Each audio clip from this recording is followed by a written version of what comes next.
Sadaşiva Samaramdham Om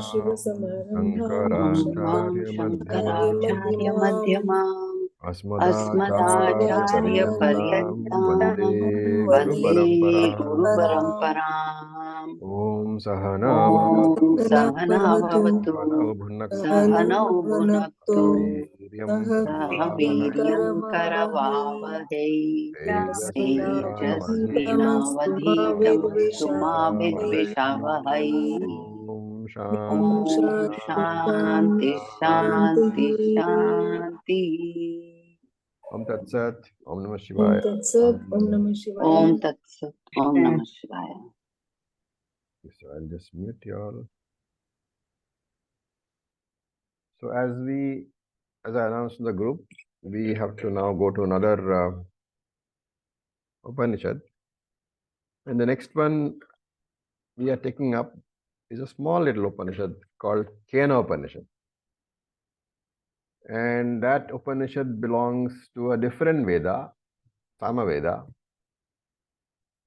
Now, Samaveda itself has got various branches, shakhas they call it, Veda shakhas, different branches. Each branch has a slightly difference in the mantras and interpretations. So this particular branch of the Veda is called Talavakar with Shakha because the associated with the rishi called Talavakar. And Talavakar was a student of Jaimini Shishya. And in the Samaveda, you will find that there is a section. So, as you know, Brahmanas are a section of the Samaveda, and Samaveda you will find that there is a section called Talavakar Brahmanaha. And so you have Talvakar Samhitaha, Talvakar Brahmanaha, Talvakar Aranyaha. There are 4 parts. The last one being the Upanishads. And this particular Talvakar Brahmanaha has got 9 chapters. In the first 8 chapters, they deal exclusively with Karma and Upasana. And the 9th chapter is the Upanishad part of Talavakar.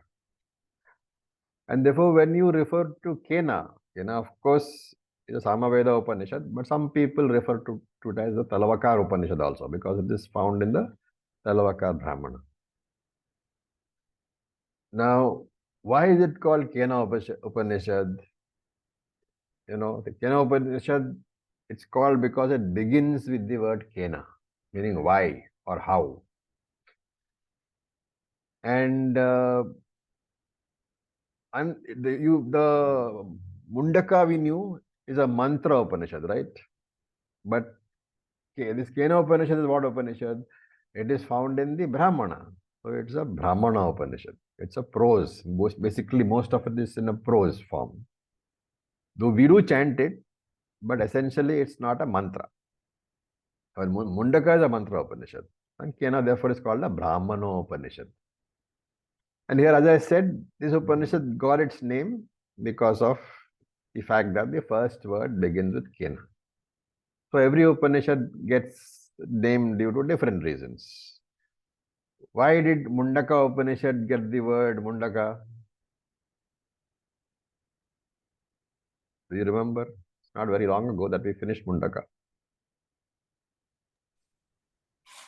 Mundaka refers to a shaven head, so it refers to removal of ajnanam and error and understanding. It refers to a shaven head, yes. But it refers to the fact that you are, in beginning when you do the Mundaka, start the Mundaka Upanishad, there is a ritual. What is that ritual called? I think I don't remember the name, but you said they carry Agni over Agni. the head. So it's called a Shirovratam. And for that ritual, you shave your head. And therefore, it is called Mundaka.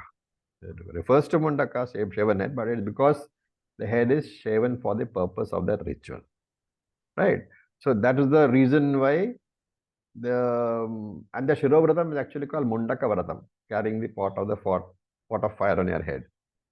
Anyway, so that is the reason why we have got the Upanishad's name over there in Mundaka, and here the reason is completely different. Here it is because the Mundaka begins with the Kena Upanishad begins with the word Kena. Now we come to Shanti Pathas. We saw a particular Shanti Patha in Mundaka, and there I explained that the Shanti Patha is common to the Veda. So each Veda has a Shanti Patha. Some have got two. Like Taittiriya, for example, has two Shanti Pathas. But most Upanishads of belonging to one particular Veda, they pick up only the Shanti Patha of that Veda.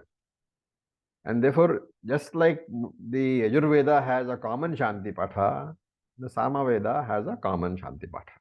Yeah, Patha really means chanting, and Shanti means for the purpose of avoidance of obstacles. And in this Shanti Patha, the student asks for number one, physical and mental health, so that he can do his study peacefully without any problems. The other one is the necessary Shraddha he should have. The third one is he should have the necessary qualifications. Sadhana Chatusthayam he should have, so that he can understand the Upanishad. Okay. So these three things are sought for in this particular Shanti Patha. And I will now chant the Shanti Patha. You can follow. I will lead, you can chant. I hope you have all got the PDF file which I sent you. The Shanti Patha is on page number 13 of that PDF file. So please open up that page and we will chant. Page 13.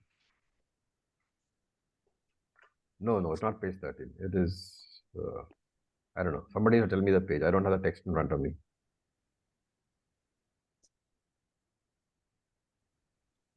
So the PDF that we have shared, I think it's in the very beginning. Very first page. Okay, fine. It says Shanti Patha. Yeah, so I was looking at something else.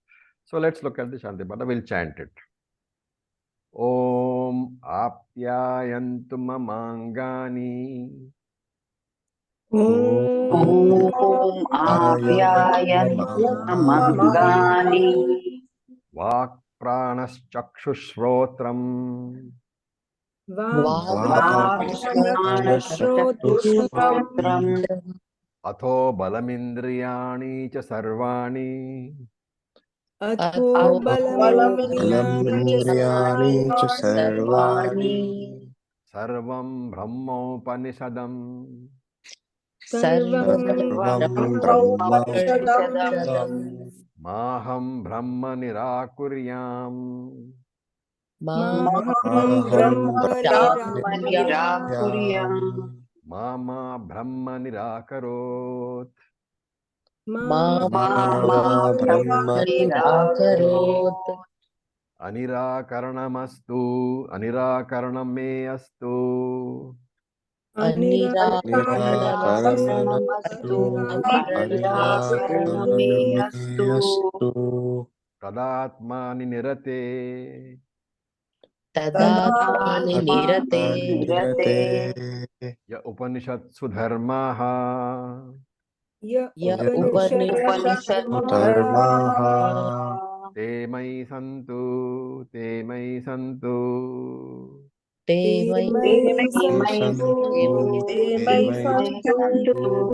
Om Shanti Shanti Shanti.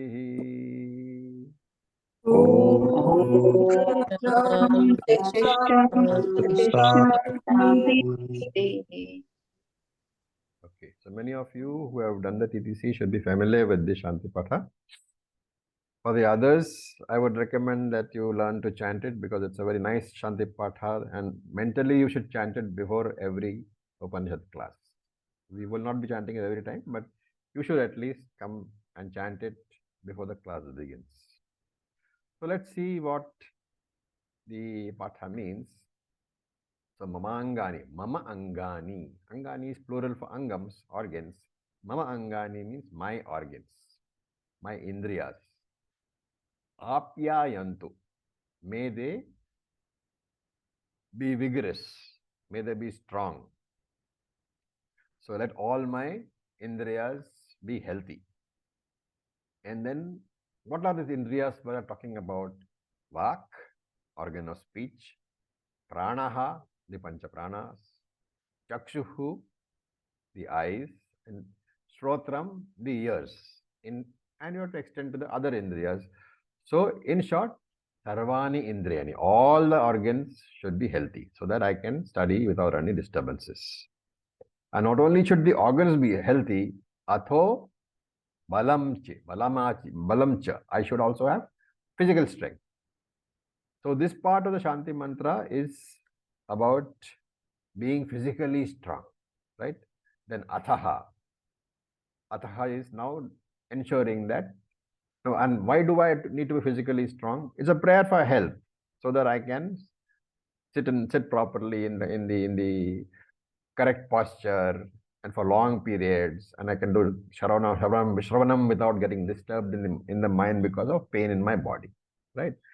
And remember that you are not asking for that physical strength for any purpose, selfish purpose.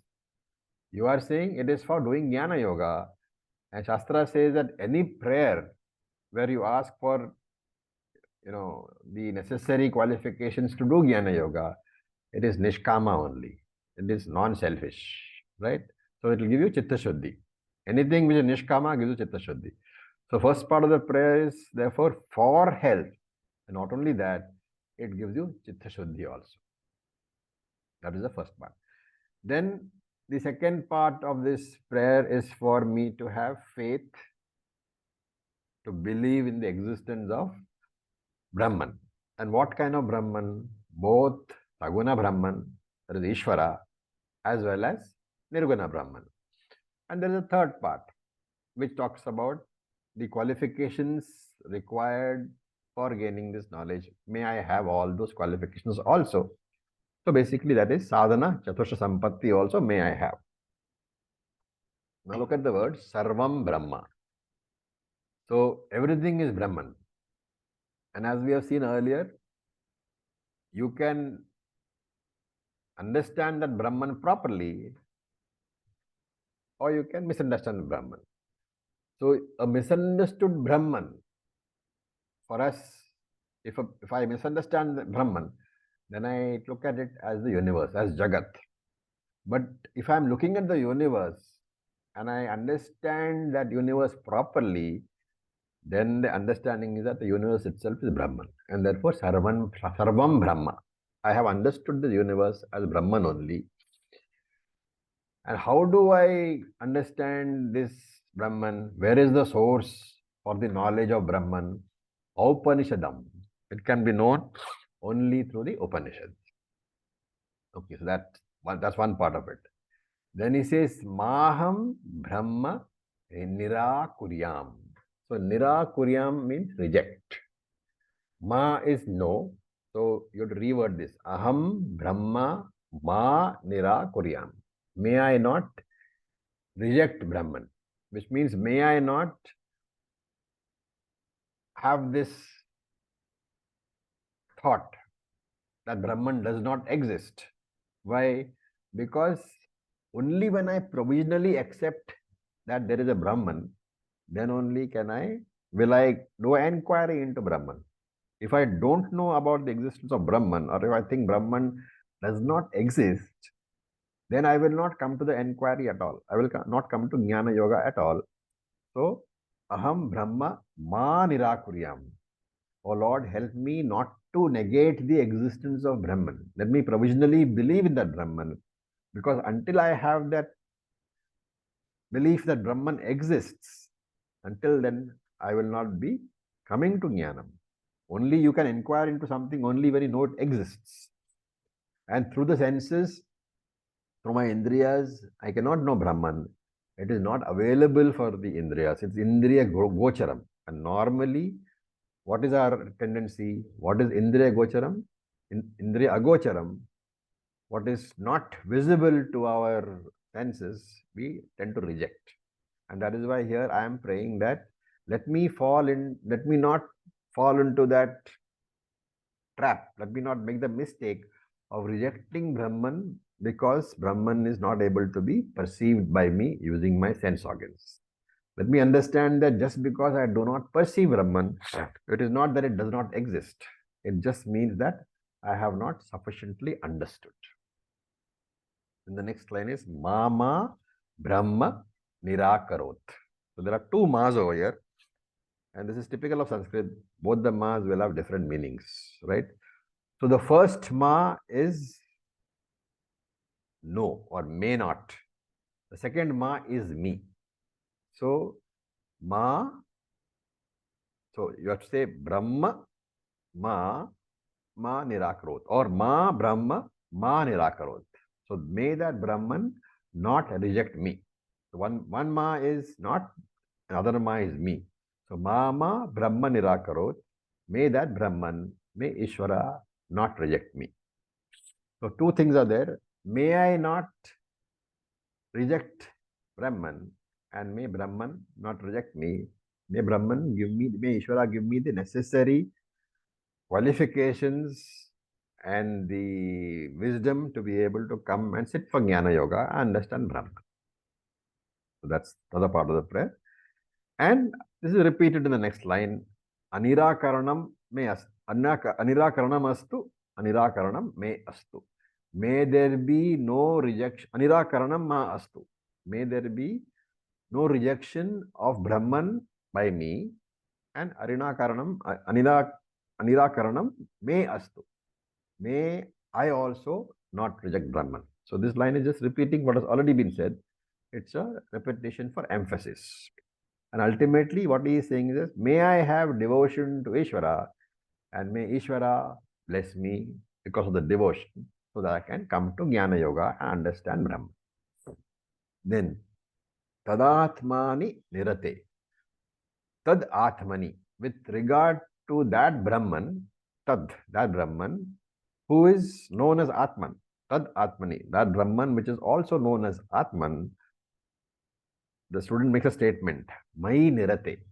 I am confirming that I am committed to this study of Brahman, that I am a person serious about acquiring this knowledge. And Upanishadsu Dharmaha. So here, Dharmaha doesn't have the normal meaning of order or the duties. Here, Dharmaha means the qualifications required for Upanishadic study. So, Viveka, Vairagya, Shat Sampatti, Mumukshutvam is what is meant here by Dharma. Upanishadsu means for the purpose of studying the Upanishad. And therefore, here he is saying that may I have the Sadhana Chatusthayam, which will make me understand the Upanishad properly. And Te Mai Santu, may I have your blessings, may I have your blessings. Om Shanti, Shanti, Shantihi. And we know that three Shantis are meant for three obstacles: Adi Daivika, Adi Bhautika, and Adhyatmika. From myself, may there be no obstacles. From the gods, may there be no obstacles.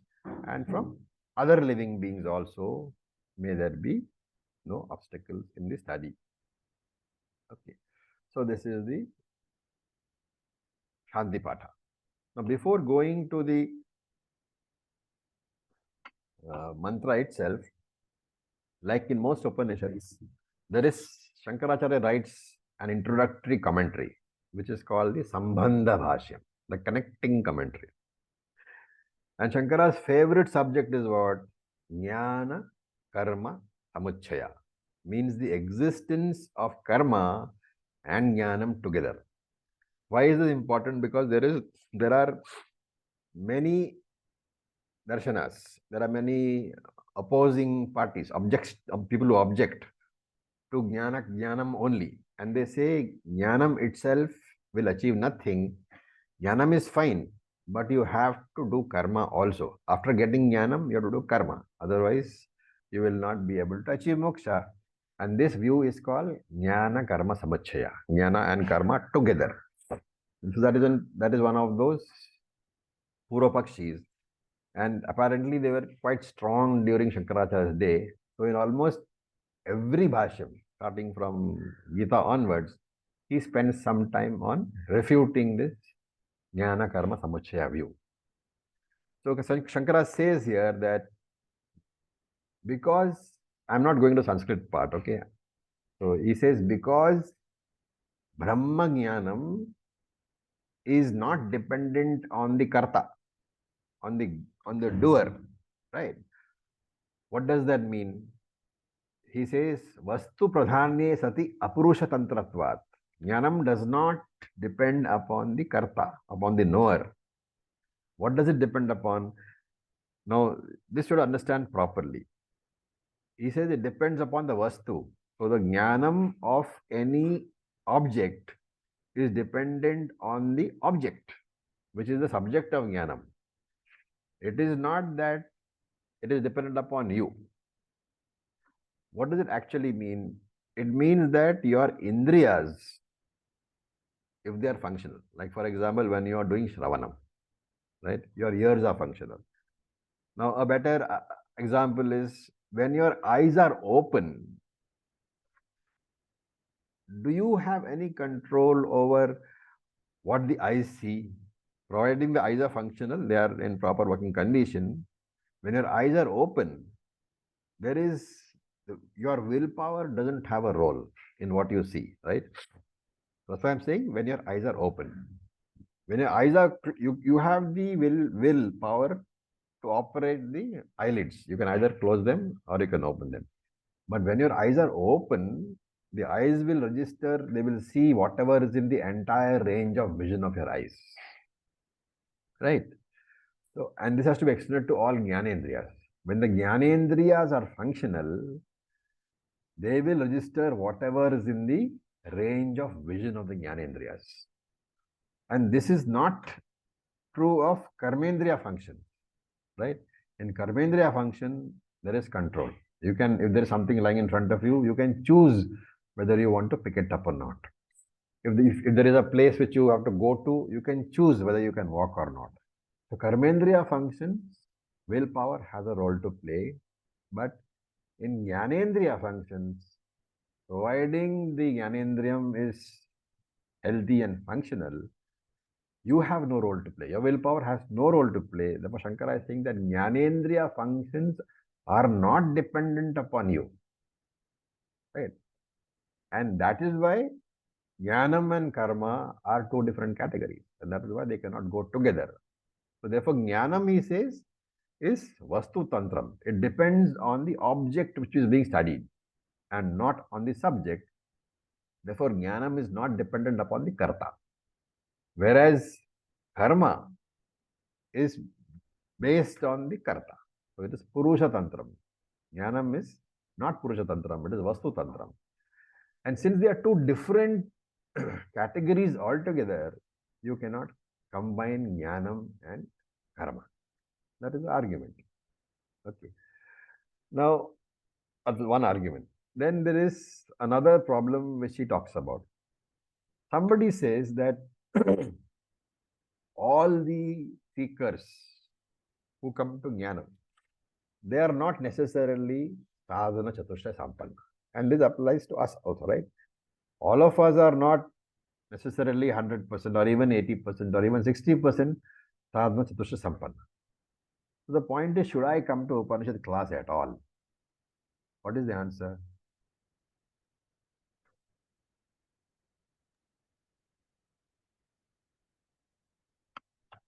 Yes, Acharya ji, you said the Shravanam itself will be helpful initially to, support in sadhana sampanna, sadhana chatushtayam.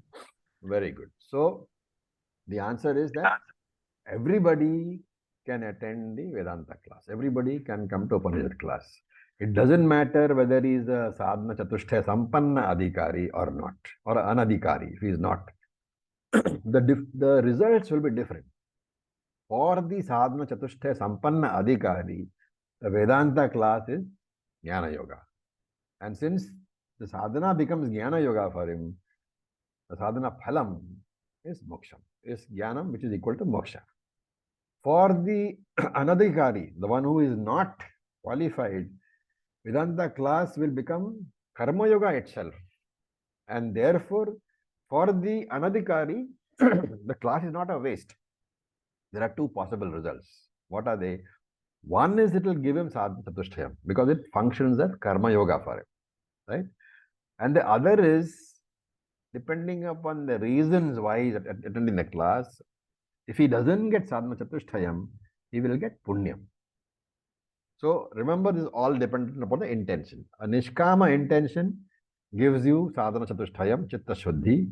A sakama intention gives you punyam. And punyam gives you what? The results of punyam are always there. Better life, better opportunities, swarga, all these things are there. Right? So that. Then Shankara talks about another very, very important aspect of Vedanta. So Shankara quotes the Kenopanishads, which we have not seen. He says, Naisha tarkena eti stutescha matirapaneya. He says, this jnanam, this Atma jnanam, can never be acquired by independent enquiry. And he quotes 2-3, Shruti Vakyams. He quotes one Chandogya Upanishad Vakyam, which says that a person who has a guru alone will gain the knowledge. Then he quotes another Chandogya Upanishad Vakyam, which says, knowledge gained through the Acharya alone can give you any fruit at all. And ultimately, what is he saying? He's saying that this Atmajnanam can never be achieved by independent enquiry. So if you're wondering why suddenly I have become dark, well, the lights have gone off, so don't worry about it, okay? Okay, so he says he has given 3 Shruti supports, 1 from Katho and 2 from Chandogya, so which says that you cannot get this knowledge without the help of a guru. And of course, we also know, since we have studied the Gita, that vidhi pratipatena pariprashnena sevaya, right? Pranipatena pariprashnena sevaya. That 4th chapter, 34th verse or something, there he says that you have, Krishna says you have to go to a guru and then serve him and then ask independent questions, and then only you can get the knowledge. So the idea is, Shankara is pointing out, is that by independent enquiry without the infrastructure of a guru and shastram, this Atmajnanam can never be gained. Right? And lastly, he makes one point, which is a good point. Normally, every Upanishad, you will have the name of the guru and the name of the shishya, or in case there are multiple shishyas, name of the guru and name of multiple shishyas. But in Kenopanishad, you will find that the shishya name is not there. So Shankara says, you have to say Kaschit, some shishya, and he went to some guru in the prescribed manner. So Kaschit shishya brahmanishta gurum vidivad upetya. He approached some guru in the prescribed manner, and then he did service and then asked questions. So this we have to understand.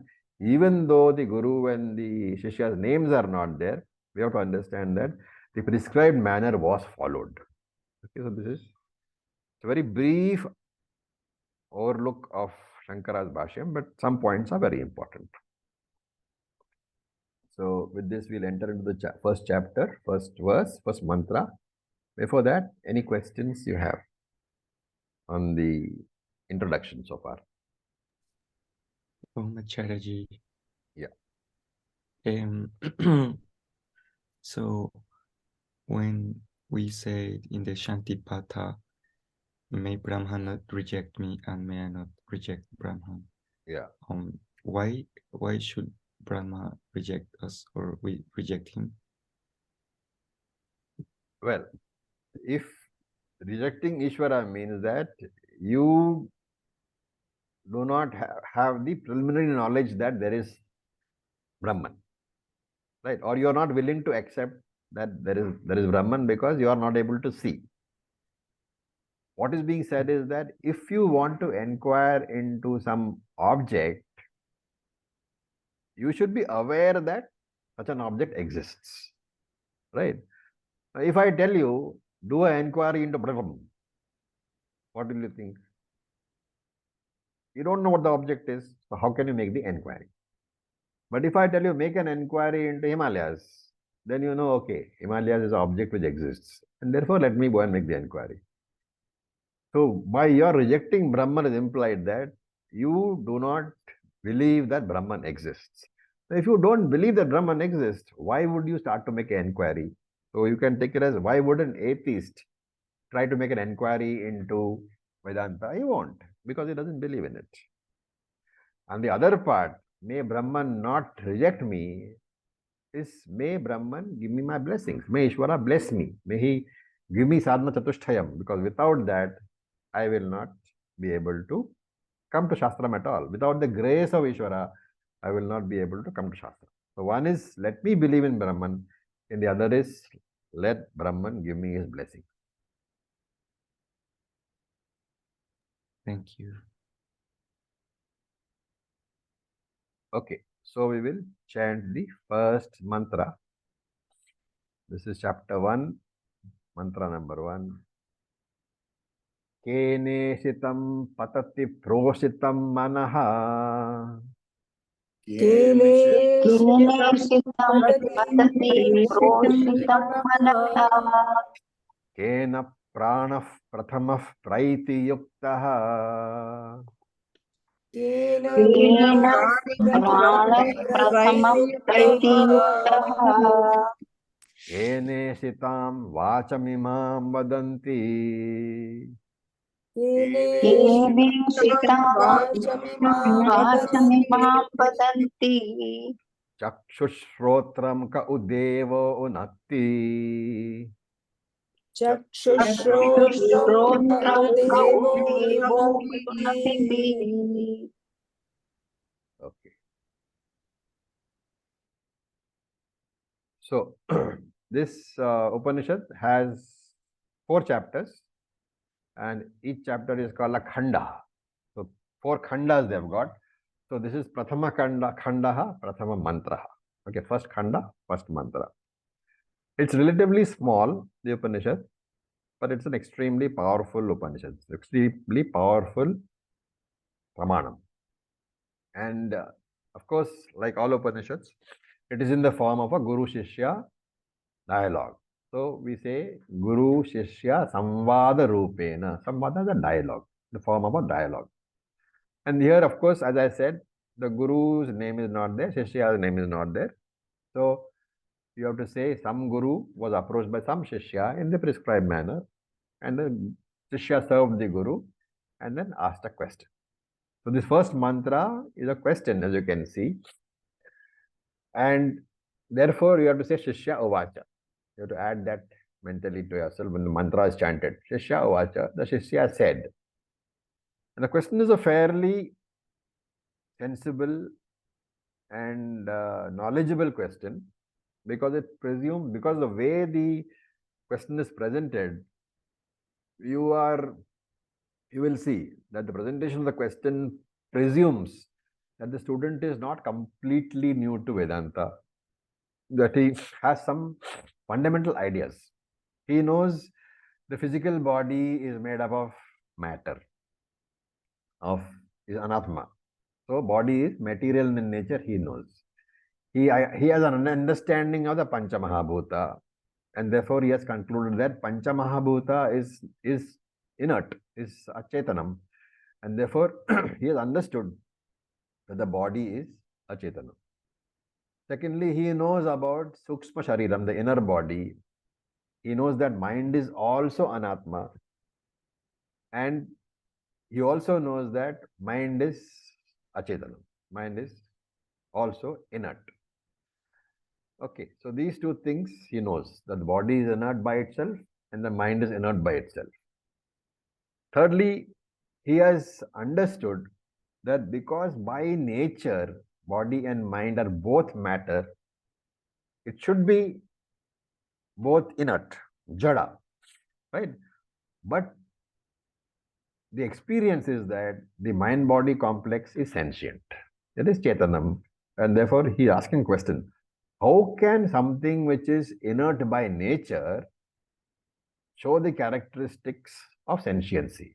How can something which is inert by nature become sentient? Right? That is a question in his mind. But that question also, because he is an advanced student, that question also he has sorted out. Right? So what is the example? Naturally, milk is not sweet. But if I drink that naturally non-sweet milk, and I find it is sweet, what is my conclusion?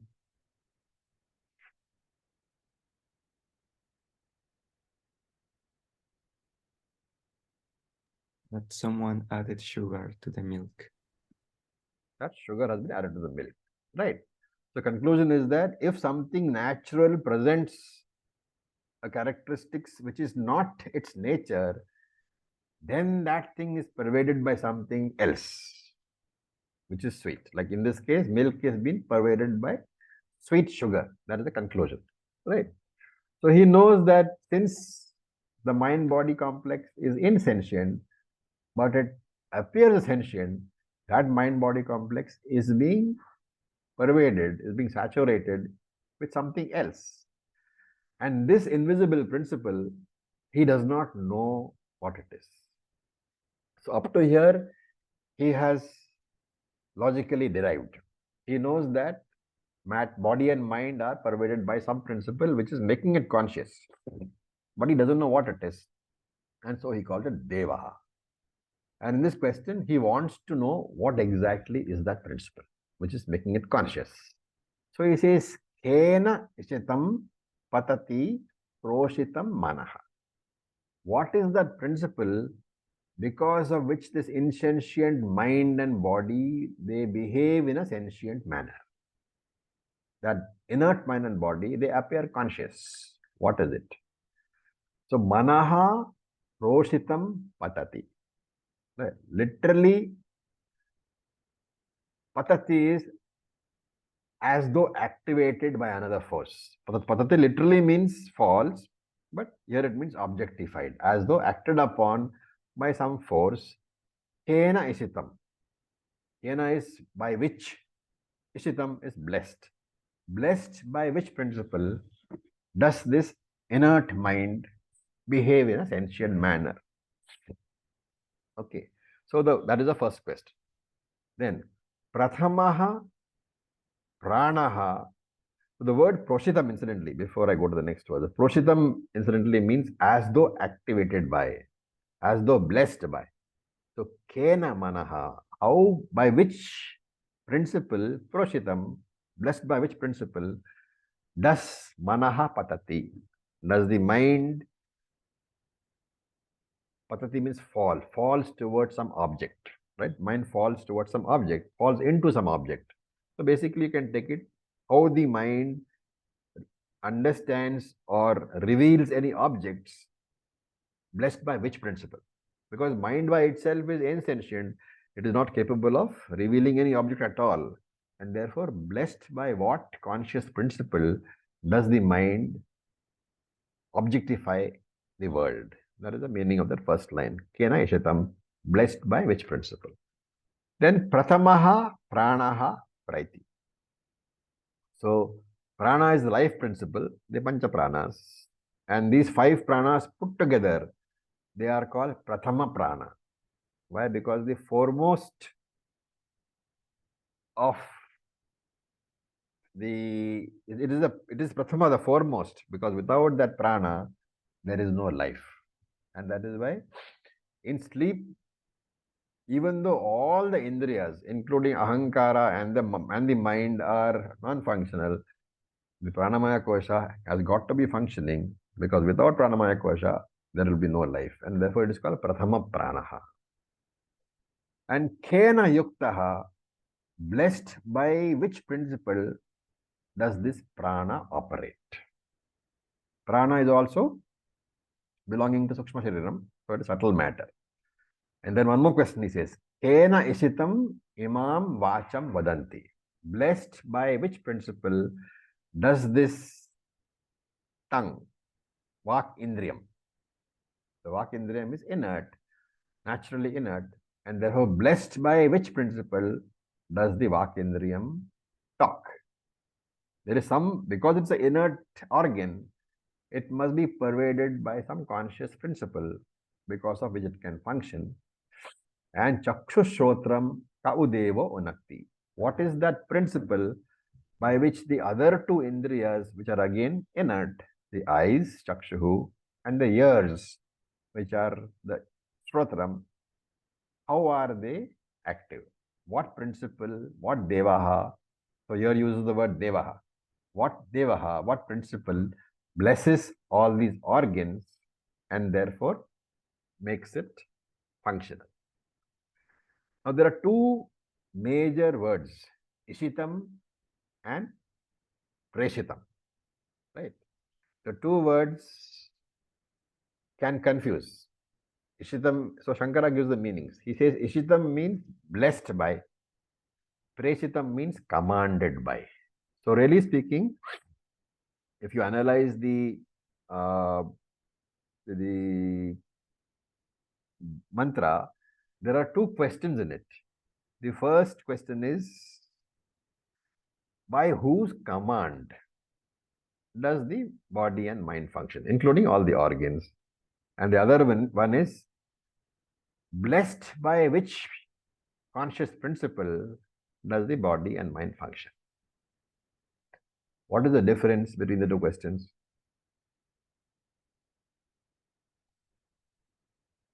At whose command does the body mind function, or let us say mind function, Sukshma Shariram functions? Blessed by which conscious principle does the body mind sense function? There's a clear distinction between the two questions. The implication is completely different. What is that? In the first one, there is doership, there's a control factor. In the other one, it is just in the mere presence, it works. Yeah, inactive. Excellent. Excellent. Background. So, very good answer. So in the first one, at whose command does the body mind function, means the one who is commanding, he is a karta, he is a doer, right? And the second one, by blessed by whose presence, it is sannidhi matrena. In the presence of which principle does everything function? So if preshitam alone, commandment alone is used, there arises the possibility of the presence of a doer, karta, right? By which karta is the BMMC commanded to do two things. But the use of the word ishitam makes it very clear that even the word commandment is being used in the sense of in the presence of. Sannidhi matrena, ichcha matrena. Right? So these two words are important. You must know the connotations. We are not saying that Brahman is a karta. We are saying in the presence of Brahman, in the presence of the consciousness principle, the body-mind functions. Okay. Now here, what is now to be done? Now the Acharya, the Guru, has to reply. But before that, Shankara introduces a Purva Pakshi, a person who objects. That Purva Pakshi says, in this world, it is a very well-known fact, and of course our own experience, that the mind moves independently towards objects, right? You don't need to command the mind to move or not move. When an object is there, the mind will automatically move. And therefore, why assume a controller or a director? There is no need to controller or director for the mind, because mind can move by itself. What is the obvious answer to this particular objection?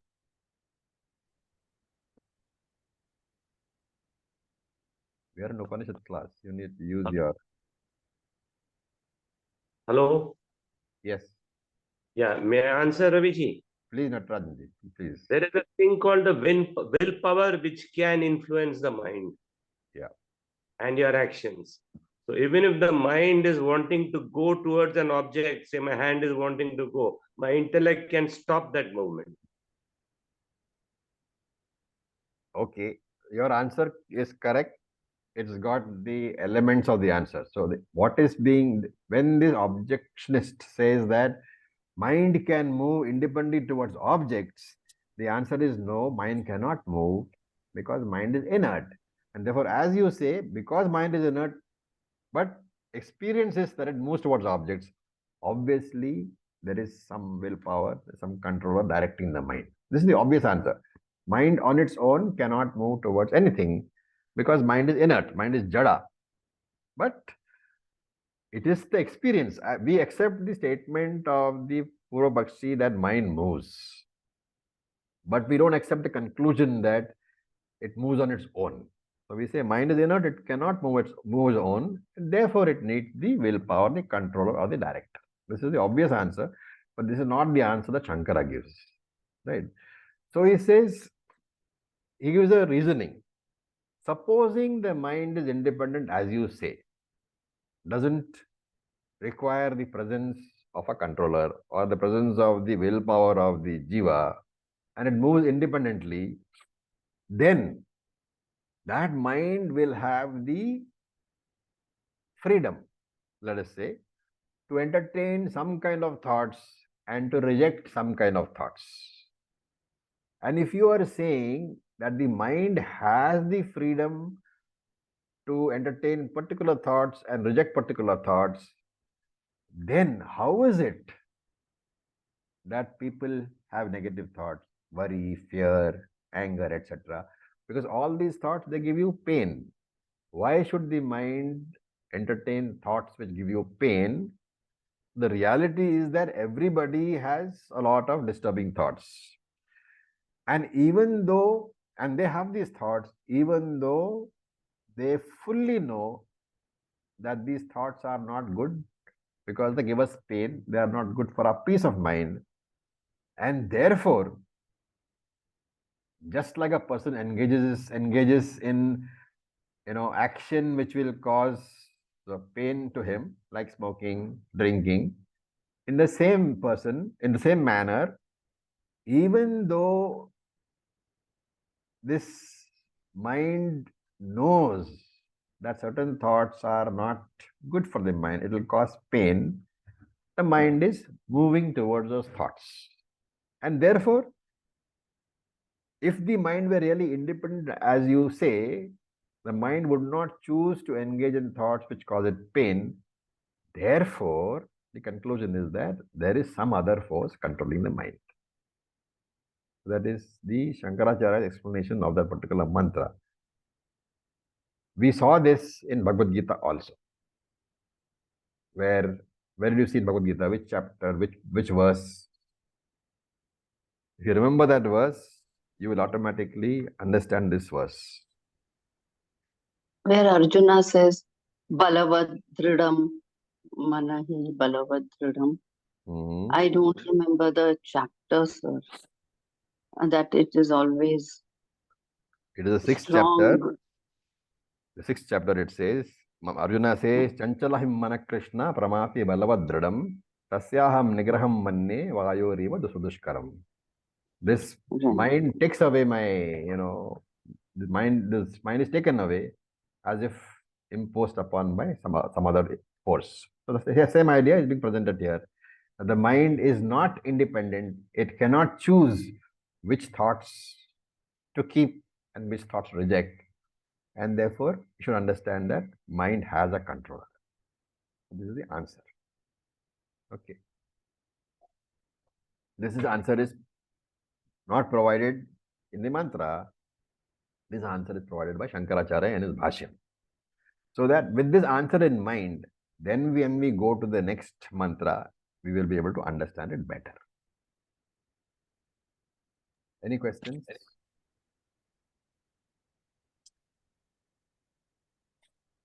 So if you have any questions, please ask, because I don't plan to take up the second mantra since we don't have sufficient time. And it's a very, very deep mantra. We need to discuss in some detail. So we'll stop with the first mantra, and unless there are any questions, we can close the class. Raviji, may I ask a question? Please, Nataraji. Trying to ascribe the control of the mind to the OC. Yes. I think there is some problem there. Because let's put it this way, there is something that controls the mind. Fine. There is something that has given the property of sentience to that because of its presence, but it doesn't control the mind. It comes because of your past habitual thinking patterns and other things for whatever reason. But to ascribe that to OC, I think we need to understand that better. Yeah, we are not ascribing to OC. I mean, only indirectly. We are ascribing it to RC actually. OC doesn't do anything. Correct. So, yeah. that is what I'm trying to say. Ascribing it to OC or it would probably be incorrect. What we've learned from Tattva Bodha and others in the Bhagavad Gita is that it is a habitual thinking pattern, the subconscious that remain with you. Yeah. That when you are born with that. At least that portion of that which will affect you in this life. Agreed. So but then that doesn't function unless RC is there, right? Correct. But even the human body wouldn't have been born and given birth if the life is not there. So that is a given. Given that the RC exists, what controls the mind? It is given the RC which decides whether I can. He says because RC has certain deep vasanas, as you say, right? Those vasanas are controlling the mind through the RC. So ultimately, it is the vasana which drives your mind. You have the option of using willpower to attack that. Correct. But basically, it is a vasana. Vasana itself is inert, but it is considered as conscious because it is RC. See, everything that way, even the word I utter or anything that you say or exists, there has to be OC because that is a fundamental, let's say, the predominant part of that. It's an axiom or what? Absolutely. That is, without OC, nothing functions. Right. So that goes. So for us to say that the mind is being controlled by that means the mind is capable of being controlled. Controlled means it is able to act. That's why you need to control it, because if it were inert, there is no need to control it. Absolutely. If it was inert, nothing would happen to it. It would not move, would do nothing. Nothing. So there is no need to control it. As if it was inert, right? So but because it is a RC-driven mind, it will move towards things dictated by your vasanas, which could cause you pain. That would be a better way to present it than, the way probably one possible interpretation of that could have been ascribing it to OC, but ascribing it to OC would probably be incorrect. It is ascribed to OC only like you ascribe the running of the fan to electricity. The fan runs round and round, the light comes on. We say light comes on and fan turns. But that is due to the design of the fan. And the power to do whatever it is designed to do is given by the OC. So the power for your mind to behave in its own way is given by the OC. That is what is being mentioned. Ultimately, indirectly, any function of consciousness can take place only because of OC. In the form of RC, yes. But the indirect reason or the only reason is the presence of OC. Yeah, but it is not the OC that says you do this or that, because it's not. Agreed. Absolutely. That is what I mean by control. Control means to say you do this, you do that, giving exact specific that. Exactly the reason why that Ishitam word was used.